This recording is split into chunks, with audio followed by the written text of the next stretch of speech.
these two couples, he thought they were being assaulting these women. They were dancing. Did you hear that? That just happened like over the weekend. And I keep saying we got to do this because reality's catching up with our fiction. So, but we, like I say, you get so close. I mean, we went to camp. We announced it was happening, and then one financier, this British guy, dropped out because of the economy. So we're still on track to do it, but I have unfortunately nothing to announce. And actually, when I said I'd go to the New York Comic Con, one of the reasons I was coming is because I thought I could announce that. Well, what can we do as fans? Can we I don't know. I go to these meetings, I say, if you can harness the passion of these fans, because I say, this isn't like Avatar. I want 5 to 7 million tops, okay? Less if you don't have a name star. I could do it, because it's meant to look like a complete docudrama. It looks like a documentary. Like I say, it's not meant to look anything but absolutely real. And, so to me, I think it can be enhanced by its modest budget rather than hurt by it. But it is frustrating, because you're going to these pitch meetings. I said, you wouldn't believe the kind of passion that these people have. I mean, if you want it, because their biggest worry is it won't get sampled during the first weekend. Nowadays, all movies they make or break, and it's hard to believe. But if you go back in history, there were movies like way back in the 30s, like It Happened One Night. Frank Capra said, it didn't do all well until word of mouth started to spread, and people were coming back for the second and third time and bringing friends and had a chance to build. No longer. I mean, if you don't make it in that first weekend, straight to Netflix. So, but like I said, look, I mean, especially if I'm going to get behind this thing and make sure everybody knows about what we're doing. I mean, I will travel, coast to coast talking about this thing. And I mean, they are loyal. That if I tell them this is something that I want you to go see, I think will really help our side of what we like in entertainment, because so far nobody's done it. Kick-Ass scared us to death. First of all, I loved Kick-Ass. It was a hilariously wonderful experience. I really loved it, but I was so nervous because they were saying, "Oh, it's not superpowered heroes. It's in the real world." Well, yeah, it's in the real world where you have hover devices with Gatling machine guns attached. I mean, it was wonderful, but it's not what we're doing. So I was very relieved. My partners were too chicken to see it. They go, "No, you go see it." Because we were sweating bullets. We're nervous that somebody's going to come out and steal our thunder. But that's just part of showbiz and part of life. I'll try. And what did Homer say? Use the forks, Luke. Use the forks.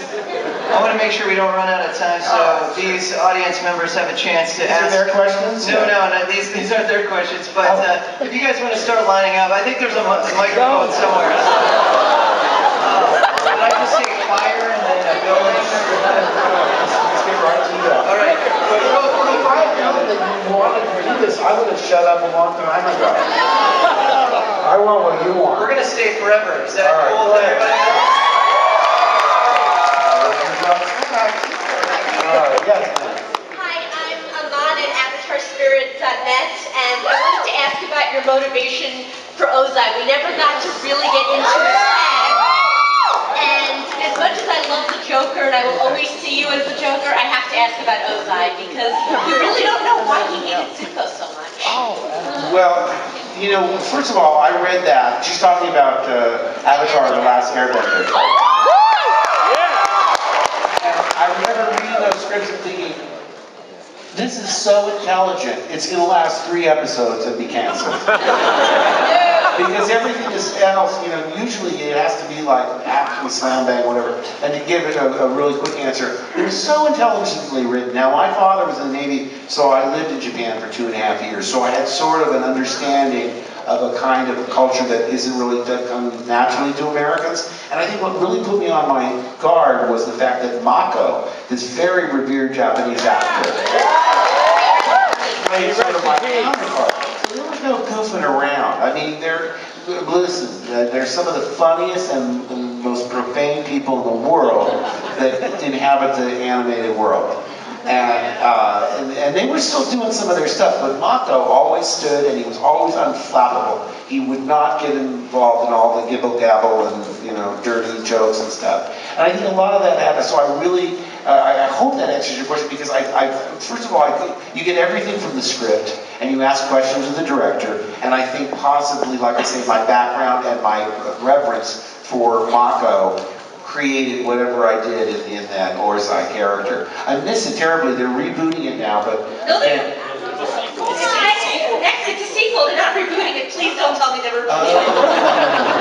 So they're not going, yes, I'm looking for a young Mark Hamill. Oh, good. I'm glad. Thank you. That's a very complimentary question. I'm glad you liked that series. So did I. I'm so proud of the audience for watching it. Truly.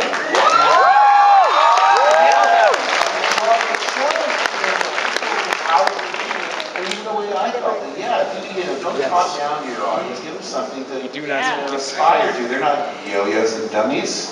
Not all of them, anyway. I'm pretty smart. Answer, what is your question? Well, I was going to ask about Avatar, but she took care of that. Oh, she stole your question, did she? That's all right. All right. One that me and my brother, and I'm sure a lot of Batman fans would like those. Which Joker episode was your favorite to record? Oh gosh, there's been so many highlights. I just thought the idea of him having a Christmas special was so hilarious with the red gray como sweater. So the concept of that I love. I love the ones that were based on the actual comic books, like the Laughing Fish. I loved. I loved doing the Mask of the Phantasm, because we had a little more space there, and there was an interesting take on his origin.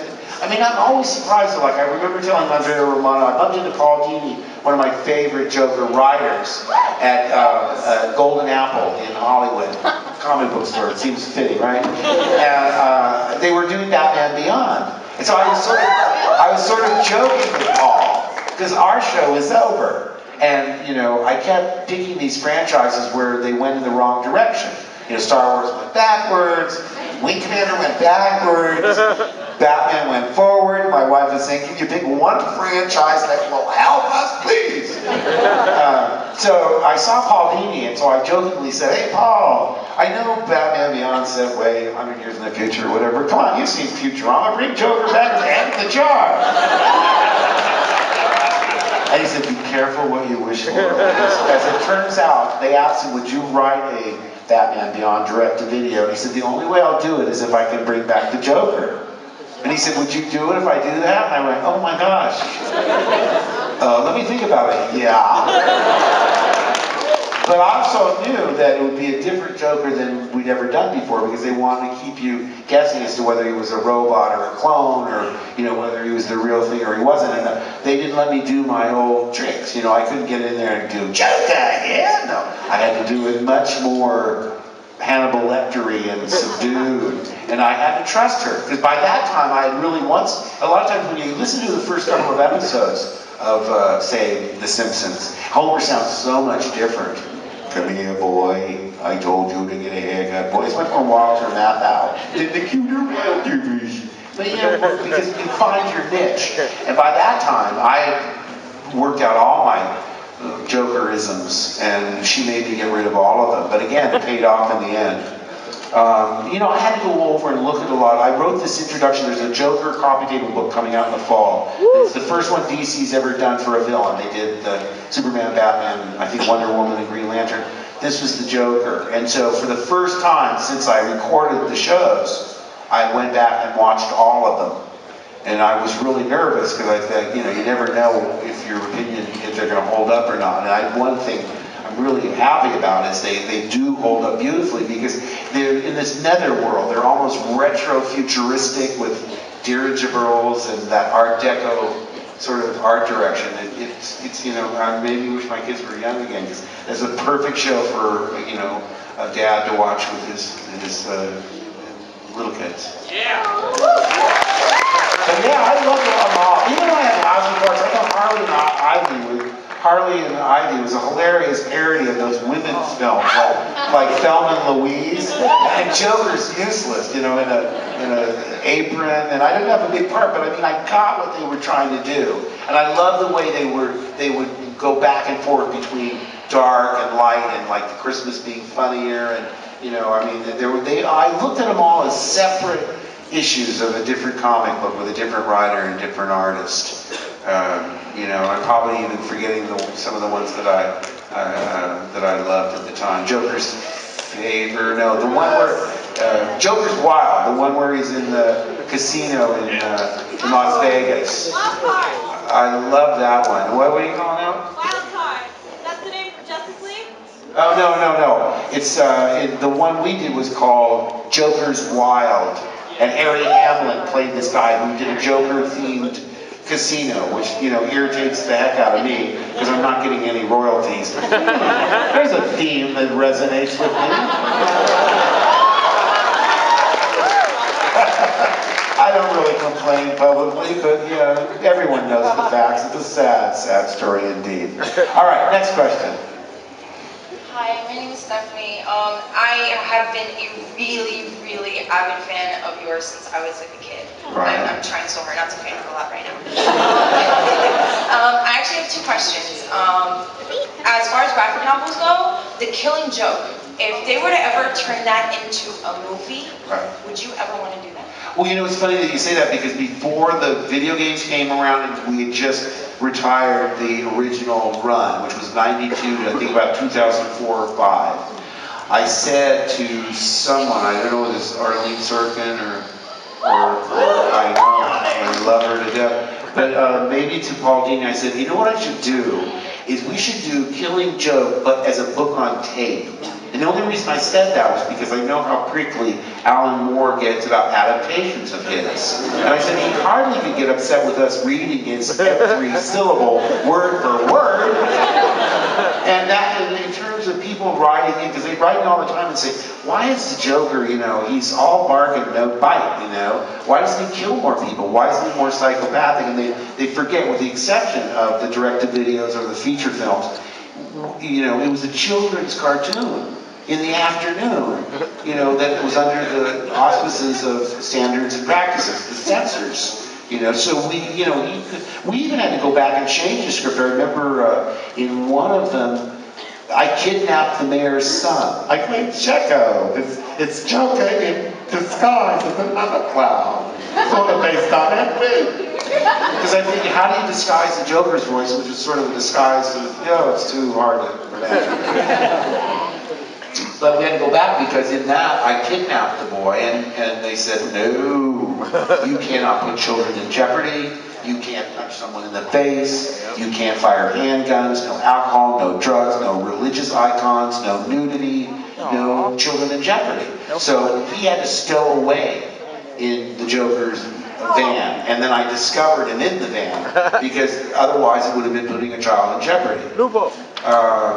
But I, you know, that's amusing because, you know, what I was thinking was, well, if I do the Killing Joke, what is the most lethal of all the Joker scenarios? And that one really appeals to me, you know. I mean, it'd be great if they did a direct-to-video as a movie. You know, they've done these, like the Red Hood, I thought John DiMaggio did a great job.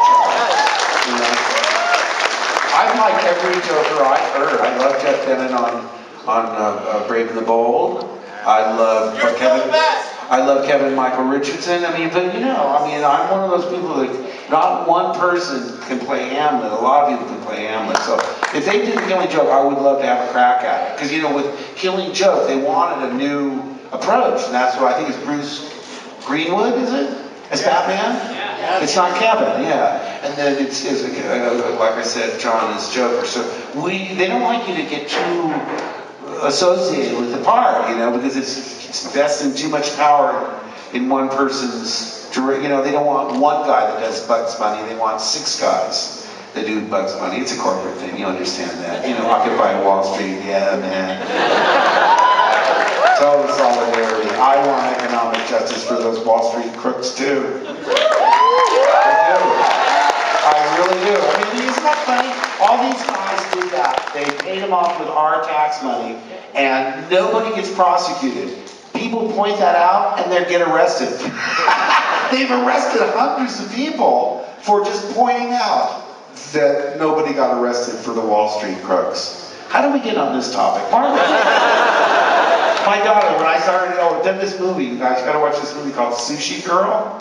In fact, we have some cards, and we don't have enough for everybody. We should hand them out to every fifth person or something. It's this movie with Tony Todd and Noah Hathaway and Andy McKenzie and James Duvall and David Desmalchian and cameos by people like Michael Biehn and Sonny Chiba and Jeff Fahey. All these great, iconic actors and so forth. But why did I bring it up, by the way? I don't know, but I think it leads to Hamill for president, right? I know why it was. Because my daughter says the producers want to get you on Twitter. And I said, I'd be such a hypocrite because I was telling her, don't get on Twitter. They should call it Twitter because you're just frittering away your new country. It's like just gibble gabble into the ether. Who cares what I had for breakfast? Don't Twitter. Don't Twitter away your life. But the producers of Sushi Girl said, no Twitter because we want to get people to come to this con in the one in San Diego. So I went on Twitter, and my problem is I can't Twitter my politics because you know what? And I'm one of those guys where I'm very involved. I really care about the issues, and I read the newspaper every day and I follow it all along. But I'm real careful not to say vote for this guy, or you do this, you do that, you like what I like. I just don't want to do it. But it's hard because what do you write about? You write about, I almost broke my tooth on a Cheeto today. Or, Fox News is insane! It's one or the other. There's no middle ground there. So I've sort of gone silent on Twitter. But I'll be active again once I get it. What I want to do is get Black Pearl made, so I'll really have something to come back with. But in the meantime, there's Arkham City and there's Sushi Girl. So there you are. And it's at Hamill himself, right? That's your Twitter. It's at Hamill himself, only because somebody else took Mark Hamill. I know how to get that. Right? You can buy it back. I know. Now you can get it for free. No, you can? Yeah. I don't know about these things, so I think that's hilarious that you can't even own your own name. What else do you have? We only have a couple minutes left. I want to make sure we get to as many questions as we can. Hi, I'm a lifetime fan. Thanks so much. I feel like I'm at one of those mansion dinner tables. That's the soul, man! Alright, well you've been asked every single... I think that's close enough. Well, I think you've really been asked every question under the sun with all the interaction you've ever had with every interview ever. So I ask you this question in hopes that you've never been asked this question. All right. If you could ask yourself any question you wish someone else would ask you, what would it be? What? Oh damn! Oh damn! And then I'm going to ask you. Are you available for work next week? That's a good question. Can you have a meeting with Mr. Spielberg? That would be a good one. No, I don't know. I mean, I always like to hope that you never repeat yourself and that there's always something new over the horizon. I mean, I take 2 steps forward, 1 step back trying to get this damn Black Pearl movie made. Where I would direct, I wouldn't be in it. I co-wrote we rebooted it after it was set up once and then fell over and went into what they call turnaround, which is, we're paying you to go away now. But we rebooted it at one point because we left it by the wayside. It kind of started getting away from us, and because the comic book was it was a screenplay first. Then it was the Dark Horse graphic novel, and I thought, well, the whole premise of this movie is what would happen if somebody really tried to go out and do what only works well in comic books.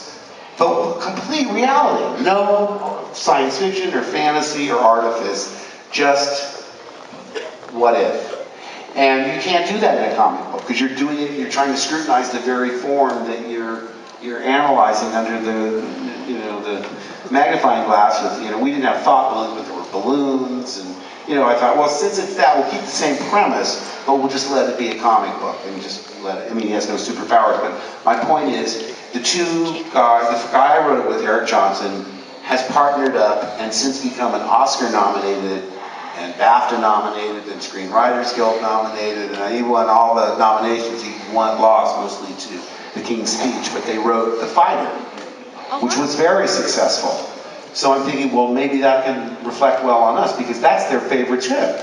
Hands down, they're writing something for Disney now. They go, oh, it's no Black Pearl, but. So that's what we want to do, and it's really in great shape now because what we did was able to go back and say, okay, now forget everything. Throw the comic book out the window, let's get back to the basics. That's what Paul wanted to do, because Eric, who I wrote the original with, teamed up with Paul Tamassi.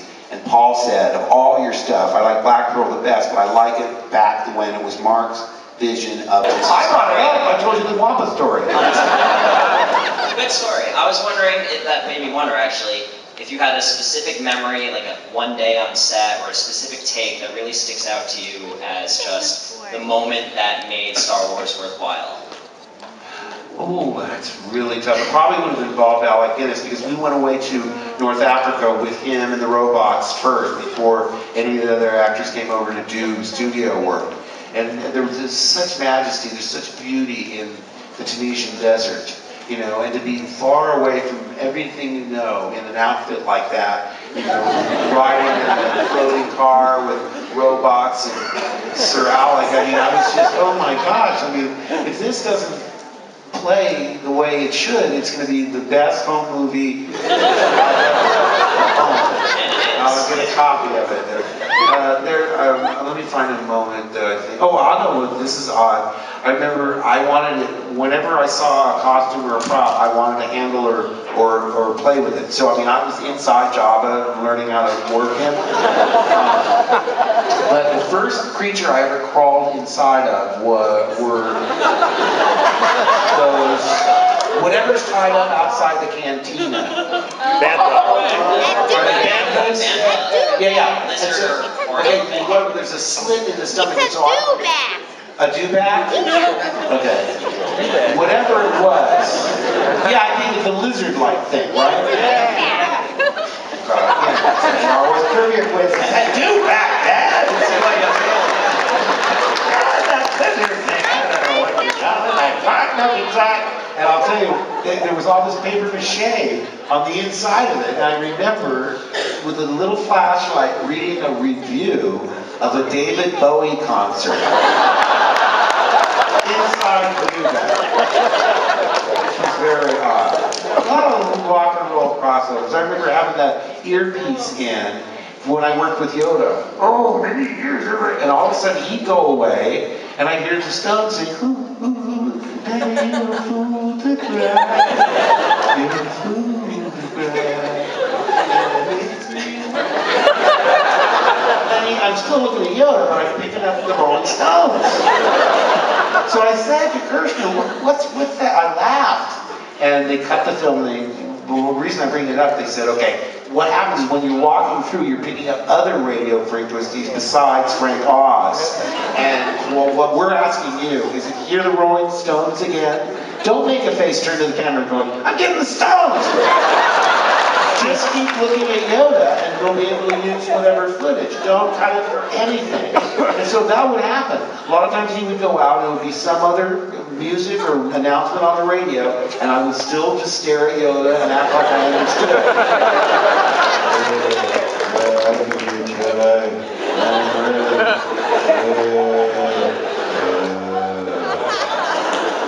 All right, next question. Thank you very much. No. I told you you're too kind. Don't cut into our time with applause. Yes, sir. I'm a huge Batman fan, huge Star Wars fan, but what I want to ask you about today is, what was your reaction when you found out that you were wanted for a role named Cockknocker? Well, my standard answer is I misread it and I thought it was Clockknocker. But I know, I mean, Kevin Smith, come on. My kid said, if you don't take this job, we're going to, wail on your head with a baseball bat. I mean, what a great opportunity to work. And we laughed so hard.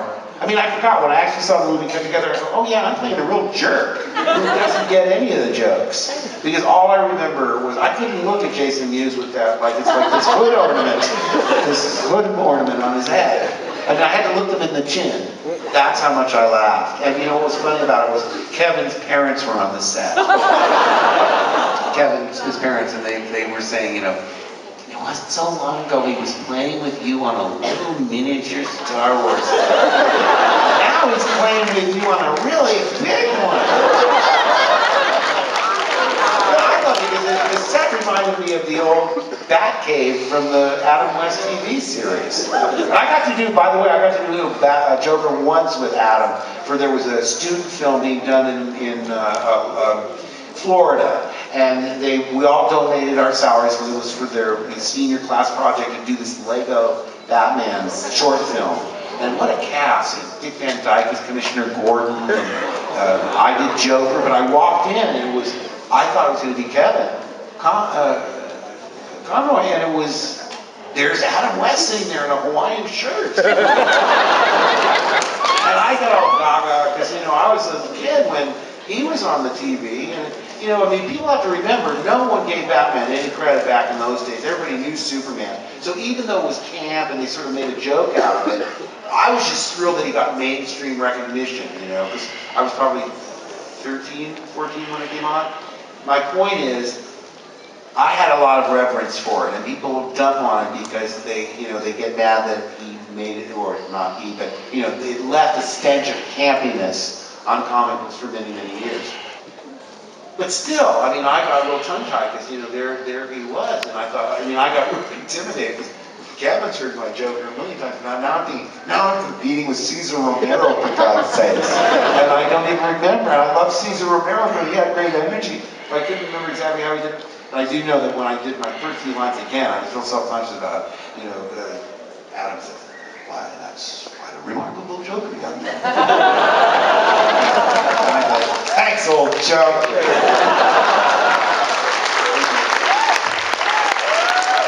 He's delightful. He's got such a great sense of humor, this man, Adam West. Such a great sense of humor. He's sharp. He totally gets the jokes. In fact, when we went back and did that Brave and the Bold, there was stunt casting in him. Me and Kevin and I played the Phantom Stranger and Spectre, and Thomas and Martha Wayne were played by Adam and Julie Newmar. Yeah, Julie Newmar. Oh, amazing. So that was great fun too. Well, unfortunately, this is the worst thing that's going to come out of my mouth, which is we have time for just one more question. It's my birthday. Oh, no. I want to stay here another how about 3 him days. and the birthday boy? I was going to say he could come. Yeah, what a kind man you are. Let's hear it for the guy in the front of the line. Let him birthday boy cut. Yeah! What's your name, by the way, who gave you the gift? No, the guy who gave you I want to make The sure. selfless man. Yeah, the selfless man. What's your name? Adam. Adam, pleasure to meet you. Thank you, I feel like Adam. you did that. That's awesome. We should be more like Adam. 3 cups for everyone. If I'm elected, 3 cuts for everyone. Mark. Yeah. I have to thank you so much. No, you have no idea how much this means to me. This is a question. He wants you to sing happy birthday to him like that. Okay, here's a short story. Huge fan. Grew up with you. Big part of my life. Influence. How would you interpret Heath Ledger's Joker's lines? Gross. Sorry. Like how would your version of Joker interpret How would you say All right, back to Adam's question. Is that what he's asking about? How would your Joker do his lines? Oh, I never thought about that. What happened was, when I saw The Dark Knight, I just was amazed at what an original take on it that it was. That he was joyless, that he was always like a heroin addict. It was tremendous. What an accomplishment. I've never seen such a tongue-centric performance since Hannibal Lecter, where he creeped you out with that slithery tongue. I thought it was so original. Whether it's the screenwriter, or Heath Ledger, or Christopher Nolan, or all the 3 combined, you couldn't, it's like an alternate reality where that's as valid a Joker as anything that's ever been done. Mine is sort of old school comic book, and that's fine, but I just had to take my hat off to all of them. I thought they were fantastic. Absolutely. I was just hoping you could say why it's so serious. Do it! Do it! Do it! So serious.